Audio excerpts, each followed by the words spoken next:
वक्त की 100 बड़ी खबरों पर फटाफट नजर डाल लेते हैं बिना किसी ब्रेक के। मंदसौर में प्रदर्शनकारी किसानों ने गाड़ियों में आग लगाई, 8 से 10 गाड़ियां जलकर राख। मंदसौर में प्रदर्शनकारियों की रैपिड एक्शन फोर्स के जवानों से झड़प, मीडिया कर्मियों से भी धक्का मुक्की हुई। मंदसौर के डीएम स्वतंत्र कुमार सिंह के साथ किसानों ने मारपीट की, कपड़े भी फाड़े। कलेक्टर स्वतंत्र कुमार ने जी न्यूज से कहा, मंदसौर में हालात सामान्य हो रहे हैं, कुछ बाहरी लोग किसानों को भड़का रहे हैं। किसानों को समझाने के लिए मध्य प्रदेश के मंत्री गौरीशंकर बिसेन और रामपाल सिंह मंदसौर भेजे गए। सीएम ने मंत्रियों की आपात बैठक भी की। मंदसौर में मृतक किसानों के परिवार वालों को सरकार 1-1 करोड़ रुपए का मुआवजा देगी। परिवार के एक सदस्य को नौकरी देने का भी ऐलान। मुआवजे पर किसानों का हंगामा, कहा सरकार 2 करोड़ ले ले लेकिन हमारे लोगों को जिंदा लौटा दे। कल मंदसौर गोली कांड में जान गंवाने वाले सभी किसानों का अंतिम संस्कार किया गया। हालात काबू करने के लिए भारी पुलिस बल तैनात। उज्जैन के ताजपुर में किसान और पुलिस की झड़प, 3 पुलिसकर्मी जख्मी। किसानों ने पुलिस की गाड़ियों में भी आग लगाई। किसानों के समर्थन में राष्ट्रीय मजदूर संघ का मध्य प्रदेश बंद। कांग्रेस ने उज्जैन में जबरदस्ती दुकानों पर ताला लगाया, तोड़फोड़ भी की। मध्य प्रदेश के रतीबाद में किसानों का प्रदर्शन, मंदसौर में किसानों की मौत का विरोध किया। मंदसौर में किसानों की मौत पर मुरैना में कांग्रेस कार्यकर्ताओं का प्रदर्शन, गोली चलाने के आरोपियों पर कार्रवाई की मांग। भोपाल में सीमाओं पर सुरक्षा बढ़ाई गई, आंदोलनकारियों को शहर में घुसने से रोकने के लिए दिए गए निर्देश। केंद्रीय मंत्री वेंकैया नायडू का कांग्रेस पर निशाना, कहा मंदसौर मामले में राजनीति न हो, किसानों के नाम पर हिंसा भड़काना गलत है। मंदसौर के हालात पर शिवराज सिंह चौहान और अमित शाह के बीच बातचीत, सीएम ने हालात की जानकारी दी। राहुल गांधी के साथ शरद यादव भी मंदसौर जाएंगे। शरद यादव ने कहा मरने वालों की संख्या 5-6 से ज्यादा होगी। कांग्रेस नेता कमलनाथ का मंदसौर मामले पर एमपी सरकार पर निशाना, शिवराज सिंह चौहान का इस्तीफा मांगा। मंदसौर में किसानों की मौत पर शिवसेना ने बीजेपी पर साधा निशाना, पूछा किसानों की हालत कब सुधरेगी। मंदसौर में 5 किसानों की मौत पर एनसीपी नेता माजिद मेमन ने कहा किसानों को उग्र नहीं होना चाहिए था, लेकिन फायरिंग की भी जांच हो। जम्मू कश्मीर के माचिल सेक्टर में घुसपैठ की कोशिश नाकाम, एक आतंकी ढेर, सूत्रों के हवाले से खबर। आतंकी दानिश अहमद ने हंदवाड़ा पुलिस और 21 राजपूताना राइफल्स के सामने सरेंडर किया। हिजबुल कमांडर सब्जार भट्ट के जनाजे में नजर आया था। श्रीनगर के जवाहर नगर में एआईपी अध्यक्ष राशिद ने फहराया जम्मू कश्मीर का झंडा, भारत के खिलाफ विवादित बयान दिया। जम्मू कश्मीर के शोपियां में एक व्यक्ति की हत्या के बाद तनाव, जिले के सभी स्कूल आज बंद, मोबाइल इंटरनेट सेवाएं भी रोकी गई। टेरर फंडिंग को लेकर एनआईए आज भी 6 हुर्रियत नेताओं से पूछताछ करेगी। एनआईए ने सैयद अली शाह गिलानी के दामाद अल्ताफ फंटूश को भी बुलाया है। एनआईए की एफआईआर से खुलासा, अलगाववादी नेता आसिया अंद्राबी पाकिस्तान और हाफिज सईद से पैसे लेकर कश्मीर के स्कूलों में आगजनी कराती है। नागालैंड में सुरक्षा बलों ने 4 आतंकियों को मार गिराया, सेना के 1 मेजर शहीद, 3 जवान घायल, 1 नागरिक की भी मौत।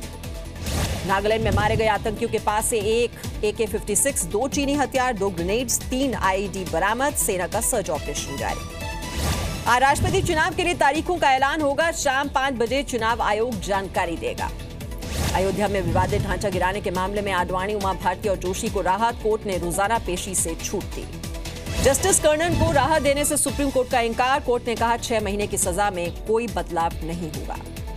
ड्रग्स रैकेट मामले में एक्ट्रेस ममता कुलकर्णी और तस्कर विक्की गोस्वामी भगोड़ा घोषित, कोर्ट ने संपत्ति जब्त करने के भी निर्देश दिए। दिल्ली के नांगलोई में युवक की हत्या करने वाले 2 आरोपी गिरफ्तार, नशा करने से रोकने पर यह मर्डर हुआ था। दिल्ली में डेंगू चिकनगुनिया से निपटने की तैयारियों पर एलजी अनिल बैजल की बैठक, सीएम केजरीवाल और एमसीडी के तीनों मेयर मौजूद रहे। पशुओं की बिक्री पर रोक लगाने वाली केंद्र की अधिसूचना को सुप्रीम कोर्ट में चुनौती, 15 जून को सुनवाई होगी, 23 मई को अधिसूचना जारी हुई थी। गुरुग्राम में 9 महीने की बच्ची की हत्या और मां से गैंग रेप के मामले में आरोपियों का स्केच जारी, आसपास के सीसीटीवी फुटेज की भी जांच। गुरुग्राम मामले में चौंकाने वाला खुलासा, पीड़ित बच्ची का शव मेट्रो से एम्स लाया गया, मेट्रो से ही गुरुग्राम पहुंचे। लखनऊ में कंप्यूटर टीचर्स पर पुलिस ने किया लाठीचार्ज, नौकरी पक्की करने की मांग कर रहे थे। यूपी के सीतापुर में व्यापारी पत्नी और बेटे की हत्या, बदमाश पैसे छीनकर फरार हुए। यूपी के मुरादाबाद में एक होटल में लाखों रुपए का सामान चोरी, ग्राहक बनकर आए थे चोर, सीसीटीवी के जरिए चोरों को पकड़ने की कोशिश। यूपी के बाराबंकी में टोल प्लाजा पर डायल 100 पर तैनात पुलिसकर्मी की दबंगई, टोल कर्मी को पीटा, एसपी ने जांच के आदेश दिए। लखनऊ में ट्रैफिक कांस्टेबल को थप्पड़ मारने वाले बीजेपी विधायक श्रीराम सोनकर पर एफआईआर, विधायक का आरोपों से इंकार। लखनऊ में नए पेट्रोल पंपों पर एसटीएफ की छापेमारी, तेल की चोरी पकड़ने के लिए 6 टीमें बनाई गई। यूपी के मऊ में फूड पॉइजनिंग से 200 लोग बीमार, शादी समारोह में खाना खाने से बिगड़ी तबीयत। उत्तराखंड के अल्मोड़ा में खाई में गिरी गाड़ी, हादसे में 3 लोगों की मौत हो गई। पंजाब कैबिनेट की आज अहम बैठक, आगामी बजट, किसानों की कर्ज माफी और राणा गुरजीत सिंह माइनिंग मामले पर चर्चा संभव। पंजाब कांग्रेस अध्यक्ष सुनील जाखड़ ने बुलाई पार्टी उपाध्यक्षों की बैठक, सरकार और संगठन के बीच तालमेल को लेकर होगी चर्चा। पंजाब के संगरूर में चेन स्नैचिंग करने वाले गिरोह का भंडाफोड़, सीसीटीवी फुटेज के जरिए तलाश जारी। पानीपत में बीच सड़क पर युवक की गोली मारकर हत्या, सीसीटीवी में रिकॉर्ड हुई वारदात। बिहार में आर्ट्स टॉपर गणेश की रिमांड खत्म, मेडिकल जांच के बाद जेल भेजे गए। इंटर रिजल्ट में गड़बड़ी पर पटना में पुलिस और छात्रों के बीच झड़प, पुलिस ने छात्रों पर लाठीचार्ज किया। इंटर टॉपर मामले को लेकर पप्पू यादव का मार्च, इंटर काउंसिल के बाहर प्रदर्शन। बेनामी संपत्ति मामले में मीसा भारती की मुश्किलें बढ़ी, आयकर विभाग ने पेश न होने पर जुर्माना लगाया। आज मीसा के पति शरेश कुमार से होगी पूछताछ। बिहार में नवादा के सदर अस्पताल में 2 गुटों में मारपीट हुई, एक दूसरे पर बरसाए लाठी और डंडे, सुरक्षाकर्मी बने रहे तमाशबीन। बिहार के कटिहार में 2 ट्रकों के टक्कर में लगी आग, धुआं कर जला एक ट्रक, काफी मशक्कत के बाद बुझाई गई आग। बिहार के हाजीपुर में एबीवीपी और इंटर के छात्रों ने प्रदर्शन किया, पटना में छात्रों पर लाठीचार्ज का विरोध किया। भ्रष्टाचार के मामले में बिलासपुर के पूर्व एसडीएम संतोष देवांगन को 7 साल की सजा, सरकारी जमीन पर अवैध रूप से कॉलोनी बनाए जाने का मामला। मध्य प्रदेश के होशंगाबाद में पुलिस कस्टडी में एक युवक की मौत, पूछताछ के लिए 2 युवकों को थाने लाई थी पुलिस। छत्तीसगढ़ के राजनांदगांव में चेकिंग के दौरान गाड़ी से 21 लाख रुपए बरामद, 3 लोग हिरासत में लिए गए, नक्सलियों को फंडिंग का शक। मध्य प्रदेश के जबलपुर में प्रदर्शन कर रहे इंजीनियरिंग के छात्रों पर लाठीचार्ज, कई छात्र घायल, स्कॉलरशिप घोटाले के विरोध में हुआ हंगामा। मध्य प्रदेश के सतना जिला अस्पताल में बद इंतजामी, मरीजों को नहीं मिल रहे स्ट्रेचर, मरीज को वार्ड तक उठाकर ले जाने को परिवार मजबूर। राजस्थान के बारा में रिश्वत लेते पकड़ा गया ग्राम सेवक गिरफ्तार, किसान से 23,000 रुपए रिश्वत लेने का आरोप। जयपुर हादसे में शिकार लोगों का अंतिम संस्कार किया गया, कार पर नमक से भरी ट्रक पलटने से 5 लोगों की हुई थी मौत।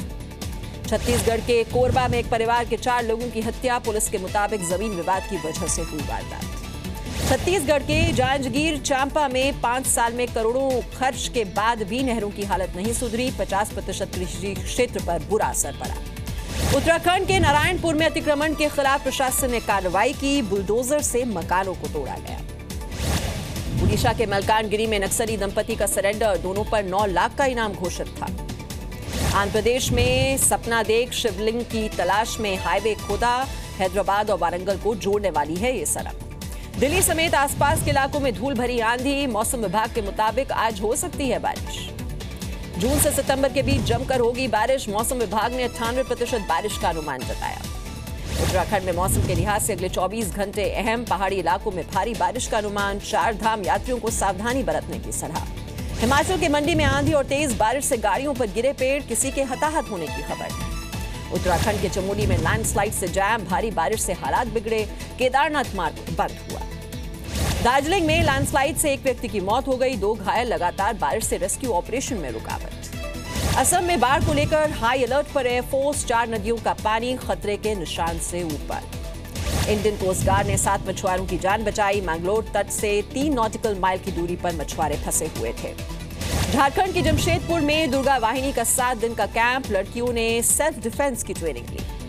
छत्तीसगढ़ के दंतेवाड़ा में पानी के लिए दाव पर जिंदगी, जान जोखिम में डालकर गड्ढे से पानी निकालने को मजबूर हैं गांव की महिलाएं। दिल्ली में सोलर एनर्जी के प्रमोशन के लिए अनोखी बस, हाउस ऑफ व्हील्स एक चलता फिरता घर है, एसी से टीवी, फ्रिज, सब कुछ इसमें मौजूद। जीएसटी लागू होने से पहले डिस्काउंट के ऑफर, इलेक्ट्रॉनिक प्रोडक्ट्स पर 40% तक की छूट मिल रही है। आज आएगी रिजर्व बैंक की क्रेडिट पॉलिसी, जीडीपी में गिरावट के बावजूद ब्याज दरों में बदलाव की संभावना नहीं, वित्त मंत्री ने कटौती की पैरवी की थी। शताब्दी ट्रेन में यात्रा करना सस्ता होगा, कम दूरी के लिए किराया घटाएगी रेलवे। ईरान की संसद और दक्षिणी तेहरान के इमाम खुमैनी मकबरे पर बड़ा हमला, 2 लोगों की मौत, 5 घायल। ईरान की संसद पर कुल 4 लोगों ने हमला किया। मीडिया के मुताबिक इमाम खुमैनी मकबरे के पास एक हमलावर ने साइनाइड खाकर जान दे दी। शेर बहादुर देउबा चौथी बार नेपाल के प्रधानमंत्री बने। देउबा प्रधानमंत्री पद के इकलौते कैंडिडेट थे। 593 में से 388 वोट उन्हें मिले। इंडियन रेलवे मलेशिया के साथ करार कर सकती है। करीब 20 रेलवे स्टेशन को अत्याधुनिक करने का काम दिया जा सकता है। सीरिया में खूनी संघर्ष का गवाह बना वॉर बॉय उमरान पूरी तरह से स्वस्थ हुआ। घायल उमरान की तस्वीर से हैरान हो गई थी दुनिया। इराकी सेना का दावा, मोसुल में आईएसआईएस के ठिकानों की तरफ सेना बढ़ रही है। आम लोगों को नुकसान न हो, इसके लिए बड़े हथियारों का इस्तेमाल नहीं। ब्रिटेन के प्रिंस चार्ल्स ने आतंकी हमले में घायल लोगों से अस्पताल जाकर मुलाकात की, मेडिकल स्टाफ से भी बातचीत की। पेरू में 6.2 तीव्रता के भूकंप से लोगों में दहशत, राष्ट्रपति ने की शांति बनाए रखने की अपील। चीन के गुआंशी में चाकू की नोक पर लड़की और उसका भाई किडनैप, 6 घंटे बाद पुलिस ने छुड़ाया। चीन के सिचुआन प्रांत में जापान से लौटा पांडा चीन से डिलीवरी के लिए जापान भेजा था। चैंपियंस ट्रॉफी में इंग्लैंड ने न्यूजीलैंड को हराया, सेमीफाइनल में पहुंचने वाली पहली टीम बनी। इंग्लैंड ने न्यूजीलैंड को 311 रन का टारगेट दिया था। न्यूजीलैंड 233 रनों पर ऑल आउट। इंग्लैंड के 3 खिलाड़ियों ने हाफ सेंचुरी लगाई, हेल्स, रूट और बटलर ने बनाया अर्धशतक। भारतीय खिलाड़ियों के डिनर समारोह में भगौड़े बिजनेसमैन विजय माल्या पहुंचे। नजरअंदाज किए जाने पर समारोह से निकले। लंदन में चैरिटी के लिए आयोजित किया गया था ये इवेंट।